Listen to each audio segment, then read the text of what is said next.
Assalamualaikum warahmatullahi wabarakatuh. Juga pemirsa Ainus dimanapun Anda berada. Kembali saya hadir di ruang visual Anda. Tentu saja masih dalam reforma geliat politik lokal di Kabupaten Garut dalam bingkai pemilihan kepala daerah. Kali ini saya hadir di ruang visual Anda membersamai dua sosok yang juga tidak lepas dari geliat ini. Saya bersama Ketua KPU Kabupaten Garut sudah beberapa kali hadir di ruang visual kita. Siap. Bagaimana kabarnya, Bung Dian? Alhamdulillah sehat lah. Ketua KPU Dian Hasanuddin, dan di sebelah saya lebih dekat ini Dr. Abdal. Betul. Betul. Dalam kerangka tim perumus untuk debat pilkada. Jadi tepat sekali bagaimana kemudian kita akan tahu dapur sesungguhnya dan siapa saja yang terlibat di dalam mempersiapkan mencari sosok pemimpin Kabupaten Garut melalui berbagai mekanisme, dan salah satunya adalah ada tahapan yang harus dilalui oleh para peserta atau para paslon, yaitu debat Pilkada Garut 2024. Saya ingin mengawali terlebih dahulu dengan Ketua KPU. Konteks debat ini kemudian apa yang dihadirkan oleh KPU sehingga berbeda dengan 5 tahun yang lalu? Jadi memang secara garis besar di metode kampanye melalui debat itu juga sudah diatur secara teknis ya berdasarkan KPT 1363, di mana processionnya sudah diatur. Namun memang ada sisi yang harus dielaborasi berkenaan dengan visi misi si pasangan calon itu. Jadi dikaitkan dengan RPJP, termasuk juga dengan visi misi yang digagas gitu ya, sehingga mudah-mudahan proses debat yang hari ini kita sajikan itu bisa mengedukasi masyarakat berkenaan dengan program prioritas, termasuk juga gagasan dan strategi ke depan untuk membangun Kabupaten Garut. Jadi pesannya kita ingin bahwa masyarakat tuh bisa melihat kedua pasangan calon ini dari sisi gagasan di visi misi beliau. Boleh Anda jelaskan komposisi yang dipersiapkan sebagai tim perumus di balik konsep debat nanti? Berdasarkan KPT tersebut, tim perumus itu bisa dari 3 unsur ya. Pertama dari akademisi, yang kedua dari tokoh masyarakat, terus yang ketiga dari sisi profesionalisme. Jadi kita tetapkan ada 5 orang sebagai tim perumus. Pertama Pak Dr. Abdal, dia di Twin Garut kan ya. Termasuk juga beliau pernah di KPU Kabupaten Garut. Yang kedua ada Dr. Heti ya, sekretaris merangkap anggota. Beliau juga orang Garut. Hari ini berdomisili di Kabupaten Bogor gitu ya, di IPB ya. Lalu juga ada akademisi Pak Saprija Rambe, ada juga Pak Fahmi. Beliau juga akademisi, dan dari unsur kita menghadirkan Bung Yus gitu dari unsur lebih terkenal di pemantau pemilu atau pemilihan gitu ya. Jadi mudah-mudahan 5 orang ini bisa mewakili dan dianggap netral gitu ya, karena juga hari ini untuk di Garut memang kita agak sedikit berhati-hati dari sisi menunjuk sebagai tim perumus maupun tim panelis, karena nggak perlu kita jelaskannya berkenaan dengan keterkaitan baik itu emosional ataupun hierarki berkenaan dengan paslon yang hari ini ikut kontestasi. Dan ini 5 sosok ini aman ya dari afiliasi? Insya Allah aman. Saya ingin kembali ke Dr. Abdal sebagai ketua. Anda didaulat oleh tim yang 5 orang sebagai ketua tim. Bagaimana kemudian berbagi porsi pemikiran dalam kerangka mencari sosok Kabupaten Garut yang nantinya diharapkan dalam debat ini kan ada sebuah umpan-umpan yang harus dijabarkan oleh para paslon. Baik, sebetulnya kami itu hanya bertugas pertama tadi ya, yang ingin menyusun soal-soal ataupun pertanyaan yang mampu dijawab oleh paslon itu. Dan kami telah berbagi tema-tema ya, juga bahan-bahannya juga tadi dari RPJMD, kemudian juga dari visi-misi yang para kandidat disampaikan. Memang pertama bahwa masing-masing kandidat itu akan menyampaikan visi dan misi ini juga pertanyaan dalam rangka memperkuat visi dan misi. Nah, jadi sebetulnya untuk tadi untuk menghadirkan calon seperti apa ya, masalah penilaian itu bukan kami. Kami itu tidak berhak menilai si A ini yang benar, ini itu nggak bisa. Tidak berhak. Cuma kami mempersiapkan sesuai dengan Juklak dan Juks dan juga PKPU bahwa dalam debat ini kita diperlukan panelis yang betul-betul tadi netral, kemudian nanti akan memberikan pertanyaan sesuai dengan apa tema-tema yang telah ditentukan ya. Dan jika kami juga pembuatan soal itu akan bersama-sama, kemudian nanti akan disampaikan kepada mereka dan masalah penilaian itu tergantung pada masyarakat. Gitu kan. Dalam konteks ini tim Promus hanya memang menyesuaikan dengan apa yang terdapat dalam PKPU, tidak salah seperti itu. Ya, PKPU kemudian juga tadi dari visi dan misi dan RPJMD yang mungkin yang akan menjadi pegang juga bagi mereka nanti bila sudah disusun. Berkaitan dengan RPJMD menarik kan sesungguhnya itu adalah dapur pemerintah Kabupaten Garut yang mereka ketika salah satu paslon ini menang misalnya nanti dia akan menjalankan itu.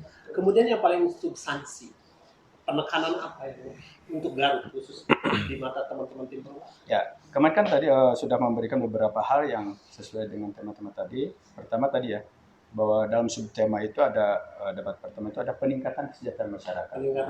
Mungkin ya karena kita lihat mungkin dari IPM segala macam, kita berada urutan keberapa dia itu perlu diangkat. Kemudian juga pelayanan publik seperti apa ya.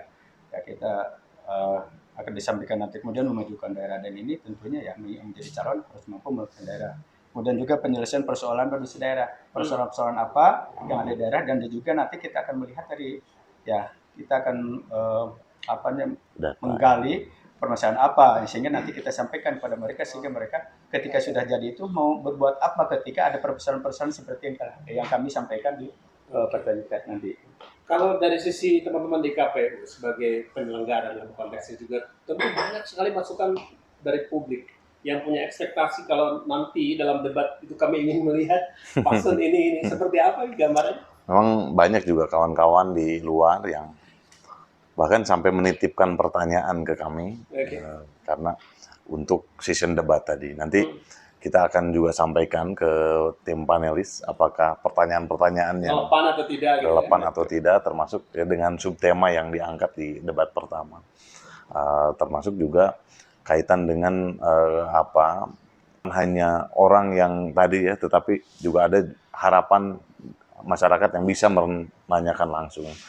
Cuma memang kita lagi kaji apakah itu bertentangan dengan juknis yang ada atau seperti apa kaitan dengan tema yang atau desain debat yang hari ini kita sajikan gitu ya. Mudah-mudahan juga kita bisa menghindari ya kalau kaitan masyarakat yang bertanya langsung kaitan dengan tendensi politik dan sebagainya. Rentan ya? Termasuk juga kita hindari kaitan dengan panelis bertanya secara langsung.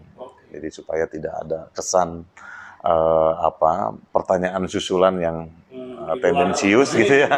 Makanya semua pertanyaan disajikan dalam bentuk tulisan gitu ya. Kemudian Pak, dari sisi teman-teman tim Promus dalam konteks ini kan juga mungkin merasa ada suasana kebatinan masyarakat Kabupaten Garut. Apakah juga itu menjadi salah satu yang terkanalisasi dalam pemikiran teman-teman tim Promus? Ya makanya seperti yang tadi bahwa dari berbagai masukan itu ya dari masyarakat kita nanti akan olah.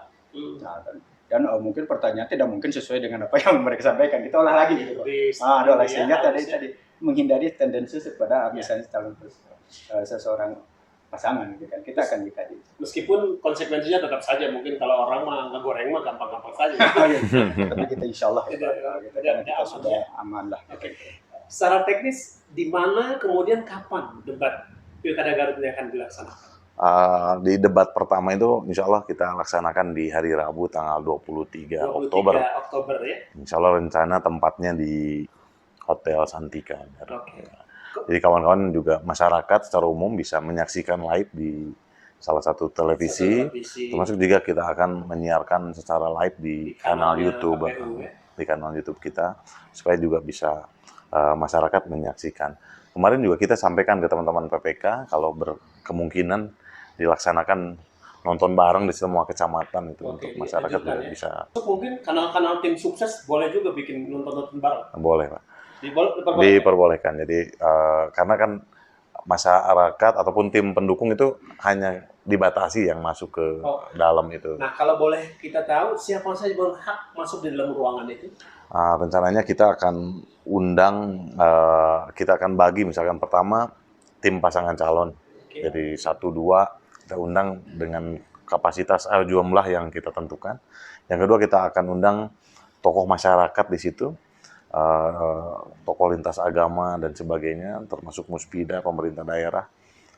Kita juga undang kawan-kawan ad hoc kita sebagian ya, mungkin untuk ketua PPK kita hadirkan. Berarti total yang ada dalam ruangan sekitar rencananya sekitar 300 orang. 300 orang.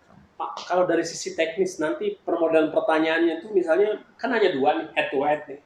Modelnya seperti apa nih? Ke paslon 1, paslon 2 seperti yang banyak kita lihat di debat-debat sebelumnya atau mungkin ada permodalan baru? Kita lihat ya untuk masalah debat ini kita seperti apa layaknya debat-debat yang sudah terlaksana. Misalnya kemarin kita melihat Pilgub Jakarta ya, karena memang aturannya kan bersama. Makanya kita juga diatur sedemikian nanti dengan moderator gitu kan. Seperti ya dalam pengambilan segala macam urutan-urutannya kan kita sudah melihat di televisi kemarin lah. Itu hampir sama seperti itulah. Ya. Cuma mungkin nanti sebelumnya ada durasi apa yang dari KPU yang mau ditampilkan gitu aja. Cuma ornamen ya, betul. Konteks internet. Kemudian Anda menggandeng tim mana untuk konteks ini selain dari kru stasiun televisi dalam hal ini supaya mendapatkan hasil yang lebih bagus? Karena kan sekarang memang eranya era digital yang orang juga tidak harus datang, lebih mudah bisa nonton handphone apa. Ya, kita juga akan berkomunikasi dengan teman-teman Telegram ya, supaya bisa menyiarkan live juga di kanal-kanal YouTube ataupun media sosial yang mereka miliki. Karena memang juga kita ingin bahwa sasarannya itu memang untuk masyarakat Kabupaten Garut gitu ya. Jadi banyak juga tawaran ke kita di kanal-kanal YouTube atau media-media nasional. Namun memang juga yang kita ingin pastikan adalah yang nonton ini masyarakat Kabupaten Garut, karena memang pilkadanya kan serentak, dan mungkin saja di tanggal 23 ada juga yang kabupaten kota lain juga mengadakan debat. Anda punya target nggak? Berapa persen pengaruh dari debat ini akan mengantarkan orang berbondong-bondong ke TPS? Harapannya sih demikian ya, bahwa proses debat ini bukan hanya sebagai media metode kampanye, tetapi juga edukasi politik kepada pemilih ya, supaya menjadi daya tarik gairah untuk memang datang ke TPS menyalurkan aspirasi. Baik, terakhir Pak di podcast kita kali ini, harapan Anda dari tim Perumus sebagai putra daerah Kabupaten Garut itu juga Anda berharap yang terbaik terlihat di dalam debat ini, setidaknya bisa mengkanalisasi pemikiran yang juga bisa mudah dengan dicerna oleh publik kita yang nanti menonton. Seperti apa harapan? Ya, harapan saya memang siapapun yang jadi nanti, pertama betul-betul bahwa para calon itu betul-betul setelah mereka terpilih mampu melaksanakan visi dan misi ataupun strategi untuk kebaikan kebaikan pemerintahan Garut dan masyarakat Garut. Itu saja harapan saya itu. Siapapun yang menang bagi kami tidak masalah. Tapi mudah-mudahan tadi dengan adanya debat ini juga masyarakat bisa lebih mencerna ya, karena memang tidak semua membaca visi dan misi, tetapi apalagi dengan mendengarkan apa yang disampaikan oleh para kandidat itu mereka tertarik. Tadi pertama mereka ikut berpartisipasi lebih baik, dan juga mereka punya catatan bahwa inilah yang saya harapkan, visi seperti inilah yang saya harapkan, dan strategi seperti inilah yang saya harapkan untuk perbaikan ke depan.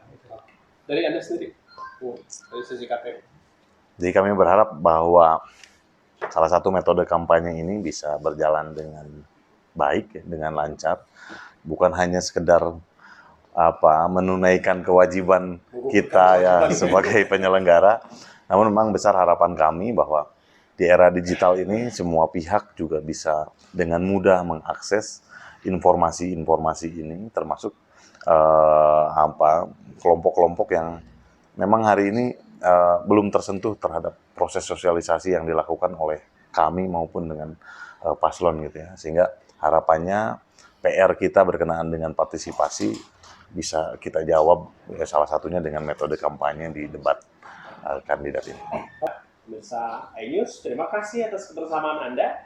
Saya juga mengucapkan terima kasih Bung Liana Nasruddin dari KPU Kabupaten Garut, Pak Dr. Abdal dan teman-temannya dari tim Perumus debat kandidat atau debat paslon Pilkada Garut 2024.